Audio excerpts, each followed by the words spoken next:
Es un enorme placer poder saludarles nuevamente, queridos niños y niñas, para compartir esta nueva sesión de aprendizaje en el área curricular de Ciencias Sociales. Soy la maestra Cindy Stephanie García, laboro en la Escuela Ingeniero Manuel Aguilar, en el municipio de Intibucá. Espero que estén tomando todas las medidas de bioseguridad para el cuidado de su salud y de toda la familia. Hoy tendremos como tema la vida en democracia. Muy bien, conoceremos nuestra expectativa de logro. Respetan, valoran y practican positivamente la democracia participativa como forma de vida y de gobierno. Ahora recordaremos lo que hemos visto en las clases anteriores con las siguientes preguntas. ¿A partir de qué año Honduras volvió a la democracia? Muy bien, deben contestarlas en su hogar. ¿Cuáles son los tres poderes del Estado hondureño?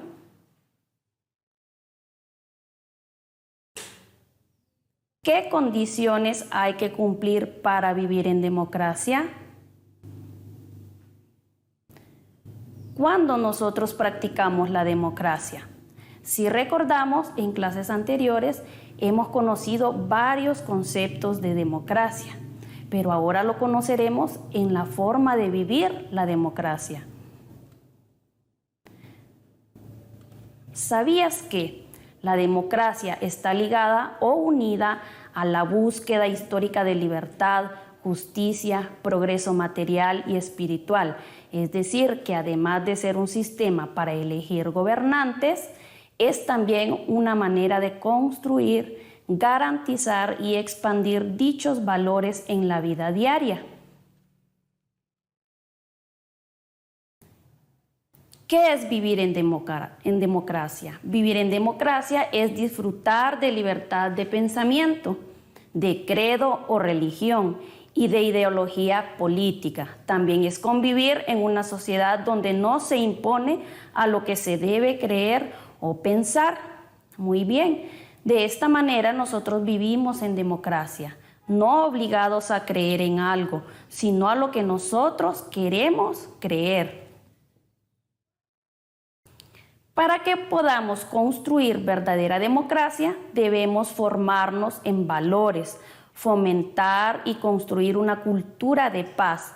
Asimismo, reconocer que todas las personas somos iguales ante la ley. Muy bien, en la actualidad, niños, se entiende que la democracia es un sistema que permite organizar un conjunto de individuos en el cual el poder no radica en una sola persona, sino que se distribuye entre todos los ciudadanos. Por lo tanto, las decisiones se toman según la opinión de la mayoría. Por ejemplo, cuando nosotros estamos en el aula de clase, hay algunas decisiones en las que nos piden de que votemos. Por ejemplo, en clases anteriores lo hemos visto cuando elegimos los gobiernos estudiantiles o la directiva de aula. Entonces, allí nosotros decidimos qué compañero o compañera creemos que está bien que represente, ¿verdad? El gobierno estudiantil o la directiva de aula. También para toma de decisiones, por ejemplo, en celebraciones o a dónde queremos ir a vacacionar, cuando se dan algunas decisiones en la escuela para poder salir a divagarse en un momento. Entonces, lo que decida la mayoría es lo que se va a hacer. De igual manera, así se hace a nivel de país.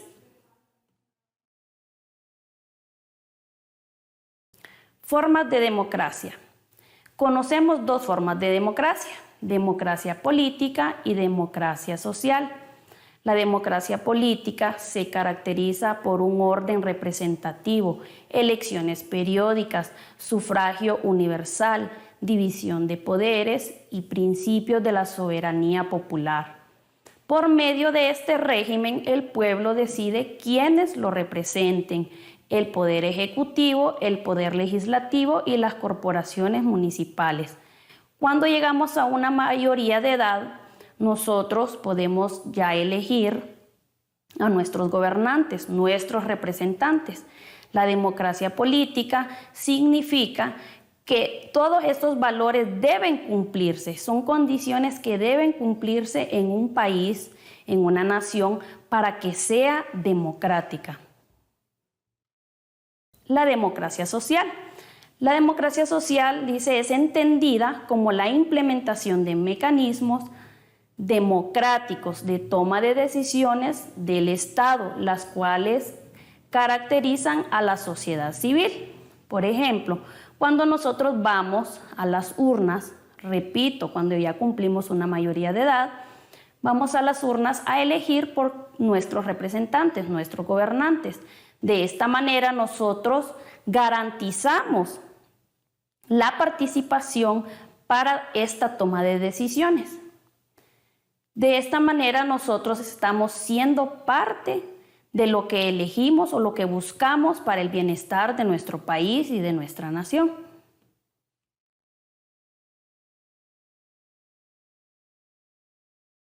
También hay tipos de democracia. Democracia directa. Las decisiones son tomadas por el pueblo mediante un plebiscito. Nosotros tal vez hemos escuchado esta palabra, plebiscito.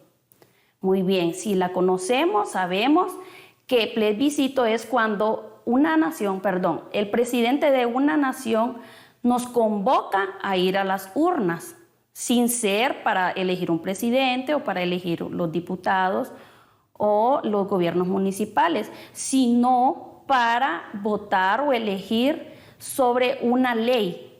Por ejemplo, cuando nos llaman a este tipo de votación es porque es muy importante que la sociedad civil sepa o elija algo que sea muy importante o muy significativo para una nación. Entonces, allí es donde nos llaman a votar, por ejemplo, alguna ley que sea muy importante como vivir en democracia o para un tipo de elección sí popular, pero por medio de organizaciones. Entonces, de esta manera nosotros vamos a elegir y ya es directa porque el pueblo es quien está votando acerca de esa ley. Normalmente es para una ley. La democracia indirecta o representativa. Las decisiones son tomadas por las personas electas por el pueblo como sus representantes. De esta manera son los presidentes, los congresistas o diputados y los gobiernos municipales o los alcaldes, ¿verdad? Ellos ya nosotros los hemos elegido con anticipación para que tomen algunas decisiones y nosotros como ciudadanos estaremos de acuerdo porque ellos son nuestros representantes.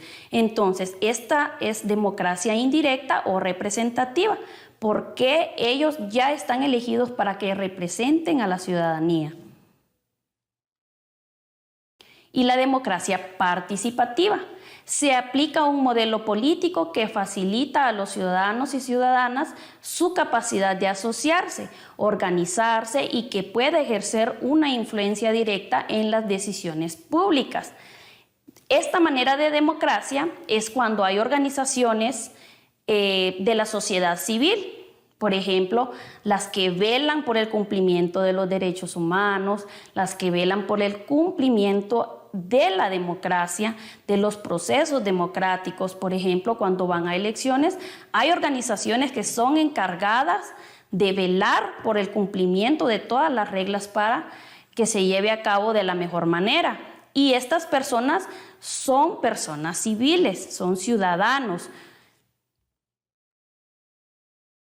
También conoceremos algunas características básicas de toda democracia.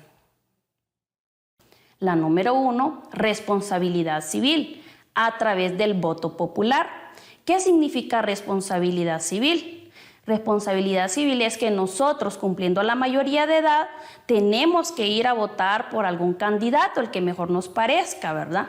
Entonces, esto también significa libertad, porque a nosotros no nos pueden decir por quién votar o a quién ejercerle el voto si nosotros no queremos. Entonces, la responsabilidad civil es que nosotros lo hagamos para que nadie decida por nosotros. Valores democráticos es la número 2, basado en un sistema de valores. Los valores democráticos son como la justicia, la libertad, la igualdad, el respeto y sobre todo la democracia. También es un valor, forma parte de los valores que nos llevan a triunfar en democracia. ¿Qué pasa si nosotros violentamos alguna de las leyes? Entonces allí es donde viene el valor de la justicia. ¿Por qué? Porque nosotros tenemos que responder por eso que hemos cometido, por esa ley violentada. Entonces, si a nosotros no nos dijeran o no nos llamaran la atención, por decirlo así, entonces no estarían siendo democráticos porque estaríamos violando alguna ley o alguna norma. La número 3, garantía de derechos y bienestar común. La democracia tiene como fin velar por el bienestar de los ciudadanos, por ello enfatiza el respeto de los derechos humanos. Sabemos que nosotros tenemos derechos y los derechos deben ser respetados. Por ejemplo, los principales derechos o derechos universales son la libertad, la justicia y la paz. Nosotros deberíamos, ¿verdad?, de practicar estos derechos. ¿Y de qué manera? Nosotros podemos hacerlo con nuestros compañeros, con nuestros hermanitos en el hogar, sin violentar, ¿verdad?, estos derechos. El número 4, democracia descentralizada. Busca la descentralización del poder y de la toma de decisiones. Si nosotros observamos en la imagen, podemos ver de que hay grupos que están separados, pero unidos por una línea. ¿Qué significa esto? De que el poder puede estar asociado o vinculado con otros organismos, pero no debe pasar sobre uno sobre otro. Por ejemplo, el Ejecutivo no puede hacer acciones que hace el Legislativo. Por eso deben ser separados. Y de esta manera nosotros garantizamos, ¿verdad?, que la toma de decisiones sea veraz, sea creíble. La participación política. Los ciudadanos tienen el deber y el derecho de participar activamente. Podemos observar en la imagen de que hay una ama de casa, hay un policía, un médico, una maestra, digamos, hay un anciano y cualquier otra persona. Esta persona, si él se cree con la capacidad de gobernar, él puede postularse para ser presidente o diputado y también para ser un alcalde. De esta manera no estamos violentando ningún derecho porque todos tenemos derecho a participar. De esta manera se hace cuando es activamente, no importa quién sea, y nosotros lo lograremos, ¿verdad? Nosotros, si lo queremos, lo lograremos. Entonces, no nos pueden restringir la libertad de acceder a un puesto político. Principio constitucional, es decir, que cuentan con una constitución nacional en la cual se encuentran redactadas las bases del sistema político, económico, social y cultural de una nación. Nuestra Constitución es la que vela por el cumplimiento de las leyes, normas, y aquí es donde está escrito todo lo que nosotros como ciudadanos debemos cumplir. Y los modelos democráticos, sistemas representativos del pueblo, también ya los conocemos, son los 3 poderes del Estado, ¿verdad? El Ejecutivo, el Legislativo y el Judicial. En clases anteriores también ya los hemos mencionado y los debemos de conocer muy bien. Estos serían las 7 características de la democracia. Muy bien, ahora vamos a sembrar y cosechar. Vamos a ver, ¿Qué pasaría si no hubiera democracia? La no democracia se conoce como una situación antidemocrática, la cual atenta contra aquellos derechos ciudadanos que tienen las personas en la sociedad. ¿Pero qué pasaría? Número 1, no habrían consensos, nunca estuviéramos de acuerdo. Unos dirían una cosa y otros otra, pero nunca se llegaría a un acuerdo para solucionar cualquier problema. Número 2, imposición. Habría imposición, seríamos obligados a creer o hacer cosas que a nosotros no nos parezcan. Número 3, restricción de la libertad. No tendríamos libre expresión, no podríamos decir algo en contra, por ejemplo, del Estado. ¿Por qué? Porque vendrían a perseguirnos y tratarnos como tal vez como delincuentes. Entonces, de esa manera nosotros estaríamos restringidos en libertad. Violación a los derechos humanos. ¿Qué pasa cuando se violan los derechos humanos? Hay sistemas que velan por el cumplimiento de estos, pero si no hay democracia, sí habría violación a los derechos humanos. Por ejemplo, lo mencionábamos anteriormente, no habría libertad de expresión. La prensa no podría pasar algunas noticias, ni nada que se le parezca que sea en contra de lo que digan las autoridades. ¿Por qué? Porque si no serían penados, juzgados y llevados a la cárcel. Número 5, no existiría el poder ciudadano. Si recordamos, hemos dicho que la democracia nos invita a que nosotros hagamos lo que creamos conveniente, sin que nadie nos obligue. Pero si no hay democracia, dice que el poder ciudadano queda abolido, no existiría, no podríamos votar o elegir a nadie porque ya tendrían a quien nos representara sin que nosotros dijéramos o que quisiéramos a esa persona.